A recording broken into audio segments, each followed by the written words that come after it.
सूर्यकोटि समप्रभ निर्विघ्नं कुरु मे देवो सर्वकार्येषु सर्वदा. पुंडलिक वरदारी विठ्ठल श्री ज्ञानदेव तुकाराम. पंढरीनाथ भगवान की जय. माऊली ज्ञानेश्वर महाराज की जय. जगद्गुरु संत तुकाराम महाराज की जय. सब संतन की जय. माऊली महावैष्णव ज्ञानोबारायांच्या परमश्रेष्ठ अशा ज्ञानेश्वरी ग्रंथाचं चिंतन करत आपण 58 क्रमांकाच्या श्लोकापर्यंत आलेलो आहोत आणि 300 क्रमांकापर्यंतच्या ओव्यांचा पल्ला आपण पार केलेला आहे. आज आपण 301 पासूनच्या ओव्यांचं चिंतन करणार आहोत. या ओवीचं चिंतन माऊलींनी ज्या श्लोकाच्या संदर्भात मांडलेलं आहे तो श्लोक आधी आपण घेऊया.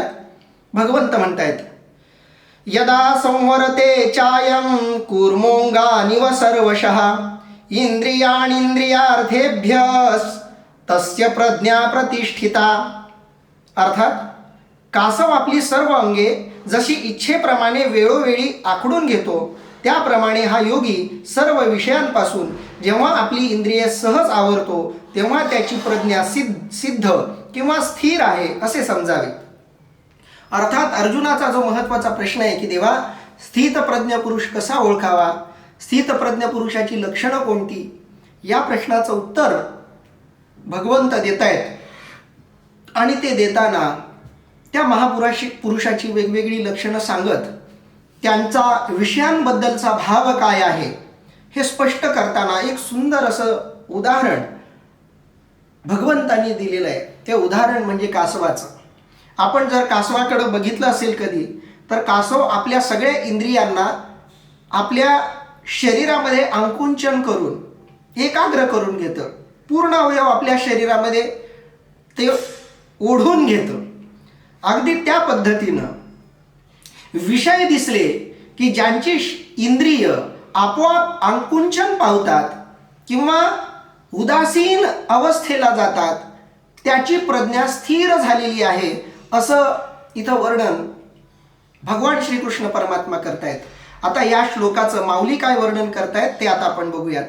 माऊली म्हणतायत, का कुर्माची परी उवा इला अवेव पसरी ना तरी इच्छावशे आवरी आपुले आपण. अर्थात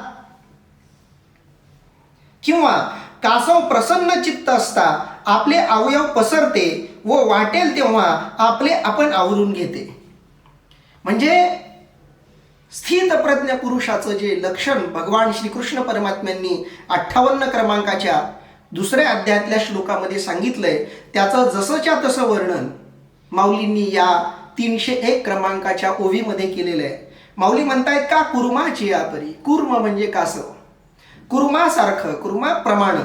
उवाईला अवयव पसरी.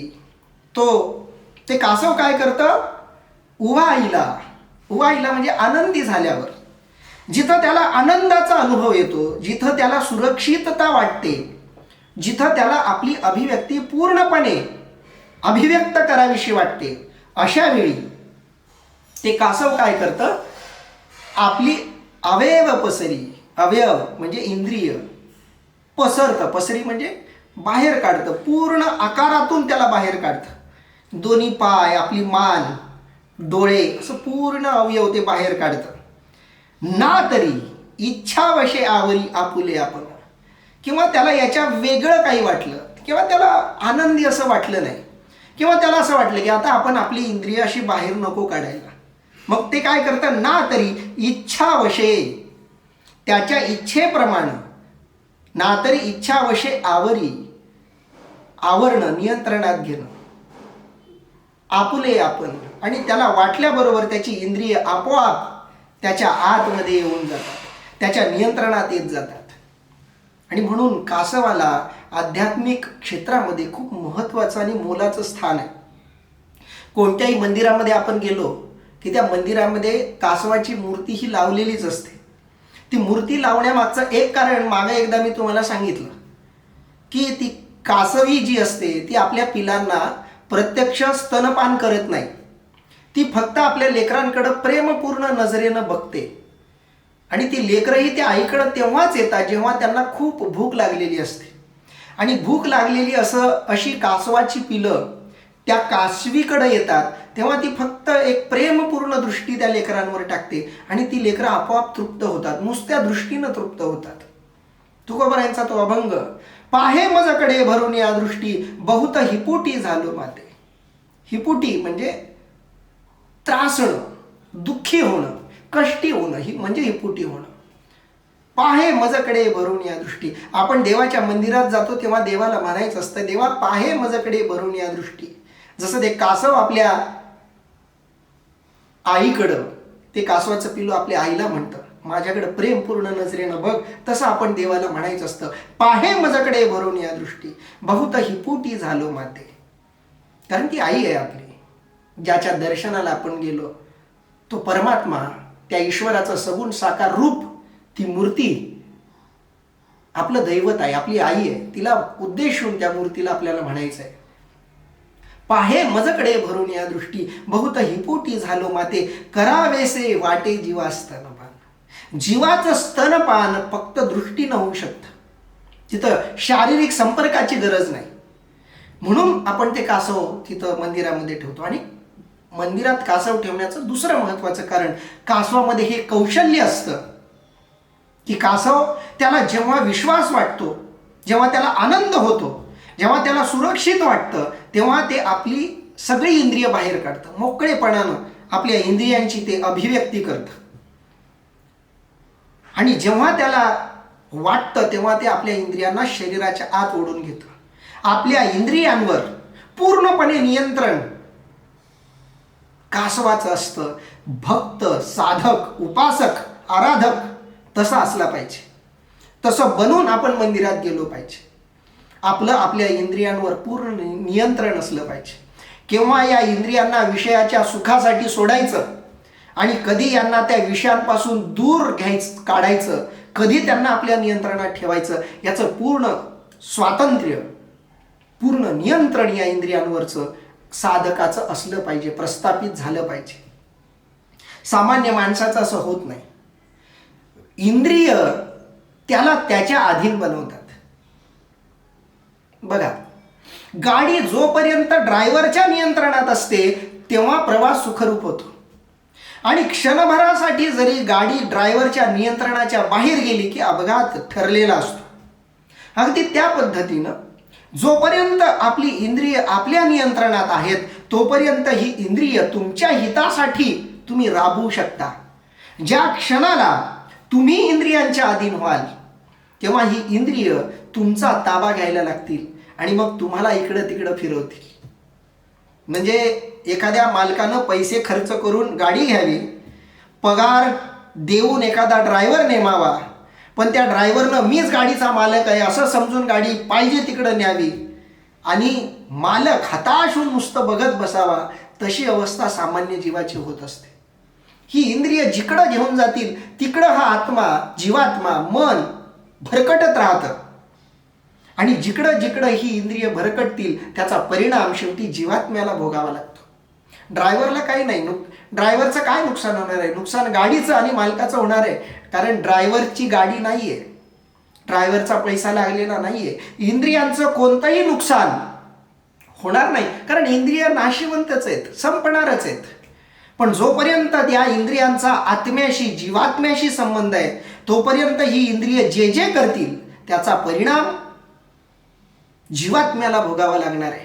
आणि म्हणून जीवात्म्याचं कर्तव्य आहे, त्याचं काम आहे, त्याची जबाबदारी आहे की इंद्रिय आपल्या नियंत्रणात ठेवली पाहिजेत.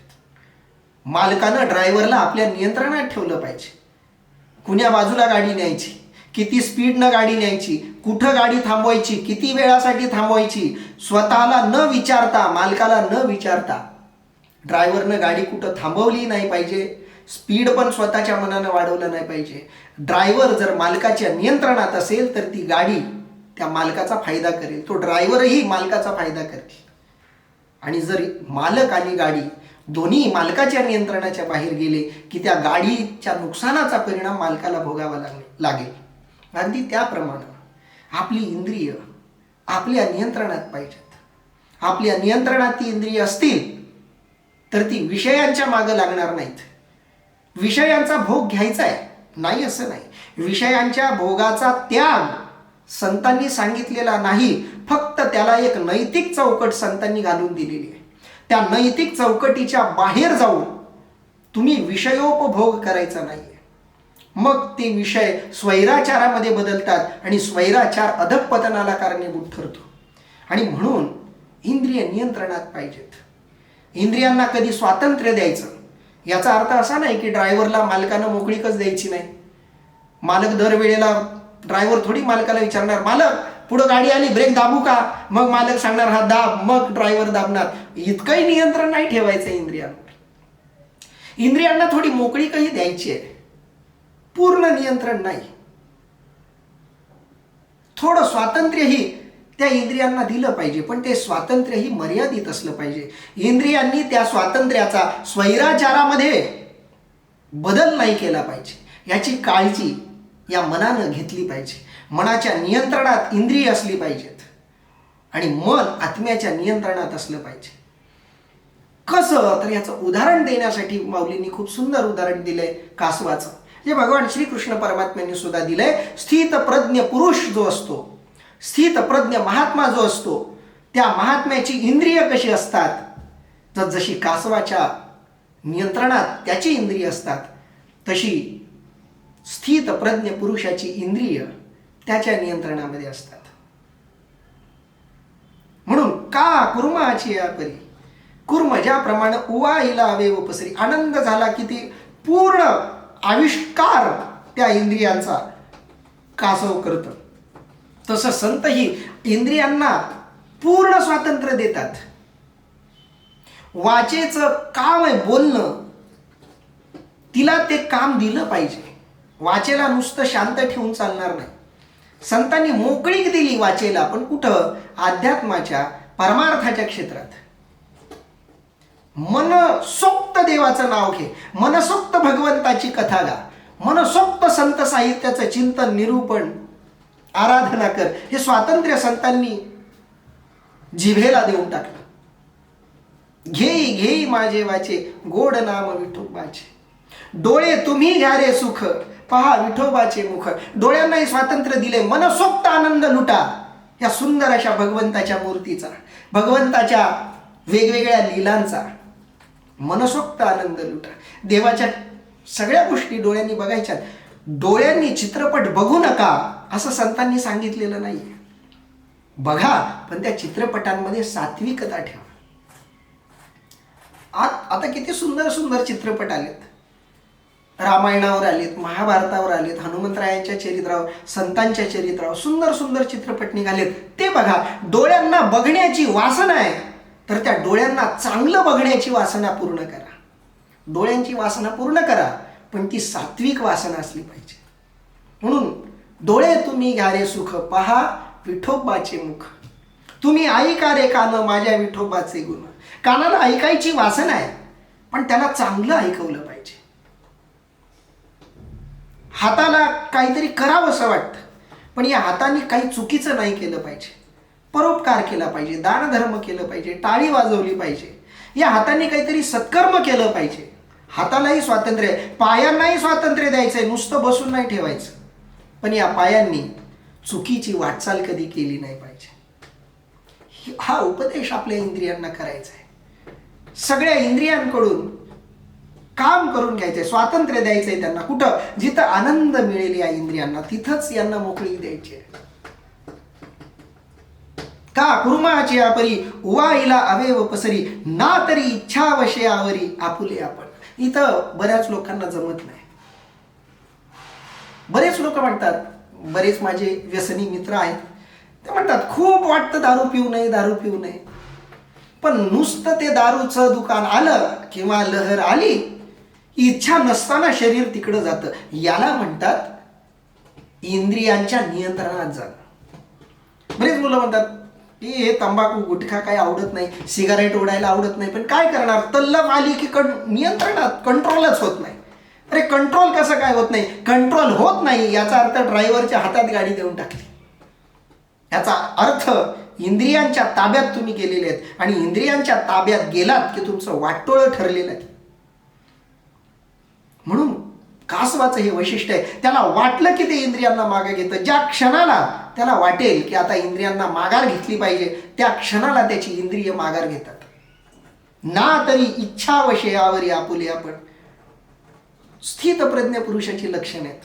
तैसी इंद्रिये आपयती होती, जयाचे म्हणितले करीती, तयाची प्रज्ञा जाण स्थिती पातली असे. अर्थात त्याप्रमाणे इंद्रिये स्वाधीन राहून ज्याच्या आज्ञेप्रमाणे वागतात त्याची बुद्धी स्थिर झालेली आहे असे तू समज. अर्थात अर्जुना, त्या कासवाच्या नियंत्रणात जसं त्याचं शरीर असतं, त्याची अवयव असतात, अगदी त्या पद्धतीनं ज्याची इंद्रिय स्वतःच्या नियंत्रणात आहेत, कधी त्या इंद्रियांना मोकळीक द्यायची आणि पाहिजे त्या क्षणाला त्यांना आवर्त घ्यायचं आणि ते इंद्रियांनी ऐकलं पाहिजे, असं ज्याला जमलं तो स्थित प्रज्ञ. तैसी इंद्रिये आपयती होती, अगदी कासवाच्या प्रमाणे इंद्रिय आपयती होती. आपयती शब्दाचा अर्थ आहे स्वाधीन, नियंत्रणात, लगाम आपल्या हातात असली पाहिजे. किंवा तुम्ही स्वतः गाडी चालवताय, ड्रायव्हर तरी कशाला ठेवता, स्वतःच गाडी चालवायची. स्वतः गाडी चालवली की मग सगळं आणखी आपल्या नियंत्रणात यायला लागतं. म्हणून शरीर केंद्री जीवन जगण्यापेक्षा मन केंद्री जीवन जगायचं. मन केंद्री जीवन जगणं म्हणजे स्टेअरिंग आपल्या हातात ठेवणं, इंद्रिय मनाच्या ताब्यात ठेवायचं आणि मन आपल्या ताब्यात ठेवायचं. असं एकदा केलं, तैसी इंद्रिये आपयती हाती, त्याप्रमाणे इंद्रिये आपयती होती, आपल्या स्वाधीन आलेली आहेत, नियंत्रणात लगाम आलेली आहे. जयाचे म्हणितले करीती, जे इंद्रियांना सांगितलं ते जे करतात, ज्याची इंद्रिय त्यांनी सांगितलेली कामं करतात. जयाचे म्हणितले करीती, त्यांनी सांगावं आणि इंद्रियांनी करावं, असं ज्यांच्याकडून घडतं, तयाची प्रज्ञा जाण स्थिती पातली असे. त्यालाच प्रज्ञा प्राप्त झालेली आहे, त्याला प्रज्ञेची स्थिती प्राप्त झालेली आहे, म्हणजेच तो स्थित प्रज्ञ आहे असं जाण पातली असे. त्याला स्थित प्रज्ञेची अवस्था प्राप्त झालेली आहे असं तू समज, असं भगवंत सांगतायत. एका श्लोकाचं 2 ओव्यांमध्ये माऊलींनी या प्रकारे निरूपण केले. पुढं भगवंत काय म्हणतायत बघा. विषया विनिवर्तन्ते निराहारस्य देहिनः रसवर्जं रसोपस्प्यस्य परम दृष्ट्वा निवर्तते. अर्थात इंद्रिय वश ठेवणाऱ्या निराहारी देहाभिमानी तपस्व्याचे केवळ विषयच निवृत्त होतात. राग अर्थात प्रीती निवृत्त होत नाही, परंतु ब्रह्मसाक्षात्कार झालेल्या ह्या यतीचा तर विषयाभिलाषही निवृत्त होतो. अर्थात ज्यानं पूर्णपणे इंद्रियांना आपल्या नियंत्रणामध्ये ठेवलेला आहे तो विषयापासून निवृत्त होतो. त्याच्या अंतःकरणातली प्रीती सुद्धा निवृत्त विषयांबद्दलची होते. म्हणजे विषयांबद्दल, विषयांच्या अभिलाषेबद्दलही ते निवृत्त होतात. 2 गोष्टी आहेत बघा. विषयाचा आनंद घेताना 2 गोष्टी घडतात. एक, ते जे विषय आहेत ते तुम्हाला आकर्षित करतील. विषयांचा स्वभाव आहे इंद्रियांना आकर्षित करणं. चांगलं काही दिसणारं असलं की ते जे दिसणारं आहे ते डोळ्यांना आकर्षित करणारच. चांगलं काही ऐकण्यासारखं असलं की ते कानाला आकर्षित करणारच. चविष्ट काही असलं की ते जिभेला आकर्षित करणारच. काही सुगंधित असं काही असलं की ते नाकाला आकर्षित करणारच. विषयांचा स्वभाव आहे इंद्रियांना आकर्षित करणं. पण इंद्रियांचाही स्वभाव आहे त्यांच्याकडे आकर्षित होणं, पण ज्यानं या इंद्रियांचा स्वभावच पालटून टाकलाय. पहिली गोष्ट, विषय आकर्षित करतात म्हणून त्या विषयाच्या आकर्षणाचा तर त्यांच्यावर परिणाम पडतच नाही, पण त्यांचं इंद्रियांमागचं मन एवढं नियंत्रित असतं की ते विषयांकडूनही आपल्या मनाला, इंद्रियांना अगदी वळण घालून योग्य मार्गाला लावतात. माऊली या श्लोकाचं काय चिंतन करतायत बघूया. अर्जुना अनेकही एक सांगेन ऐके कवतिक या विषया ते साधक त्याची ती नियमे. अर्थात अर्जुना आणखी एक कौतुक तुला सांगतो ते ऐक. जे साधक नियमन करून विषयांचा त्याग करतात. इंद्रियांचं नियमन करणारी जी साधक मंडळी आहेत त्यांचं वर्णन या श्लोकामध्ये आणि पुढच्या ओव्यांमध्ये माऊली करतायत.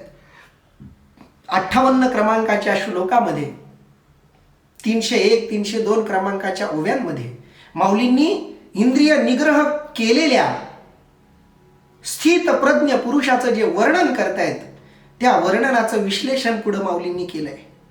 माऊली म्हणतात अर्जुना अनेकही एक. अर्जुना आणखी एक महत्वाची गोष्ट तुला सांगतो. सांगेन ऐके कवतिक. एक नवल अशी गोष्ट मी तुला सांगतोय ती तू ऐक. या विषया ते साधक त्याची ती नियमे. जे साधक असतात ते या विषयांना नियमानं त्यागतात. बघा, नियमानं त्यागणं हा शब्द खूप महत्वाचा आहे. त्यागणं नाही, त्यागणं वेगळं आणि नियमानं त्यागणं वेगळं. तुम्हाला चविष्ट पदार्थ या जिभेला आकर्षित करतात म्हणून तुम्ही जीभच छाटायची का? या डोळ्यांना विषय आकर्षित करतात म्हणून डोळे फोडून घ्यायचे का? कानाला काहीतरी मधुर ऐकावंसं वाटतं आणि ते जे मधुर आहे ते विषययुक्त आहे, ते मनाला घातक आहे म्हणून काय कान फोडून घ्यायचे? कानाचा पडदा फाडून टाकायचा? नाही. परमार्थ, अध्यात्म, साधना त्याचं नाव नाही. साधना म्हणजे शॉर्टकट नाही. हा शॉर्टकट झाला. बघा, एखाद्या माणसाला रोग झाला तर तो फक्त रोग निवृत्त झाला पाहिजे, रोगी जिवंत राहिला पाहिजे. नाहीतर एक उदाहरण देतात. एका माणसाला असाध्य रोग झाला होता. अनेक ठिकाणी उपाय केला पण काही इलाज झाला नाही. शेवटी त्याला एकाने सांगितलं माझ्याकडे एक इलाज आहे पण अवघड आहे, तू कर. काय म्हणे? तर म्हणे वाघिणीचं दूध तुला आणावं लागेल, तुला एकट्याला जाऊन आणावं लागेल आणि तिच्या समोर ते दूध तुला प्यावं लागेल, मग तुझा रोग संपलाच म्हणून समज. तो रोगी हुशार होता. तो रोगी हसला, म्हणाला वा, मी वाघिणीचं दूध घ्यायला गेल्यावर वाघीण काय माझ्या घरची गाय थोडीच आहे दूध काढू द्यायला. मी वाघिणीचं दूध आणायला गेलो की वाघीण मला ठेवणार थोडीच, तिच्या लेकरांच्या वाट्याचं दूध मला ती का देईल?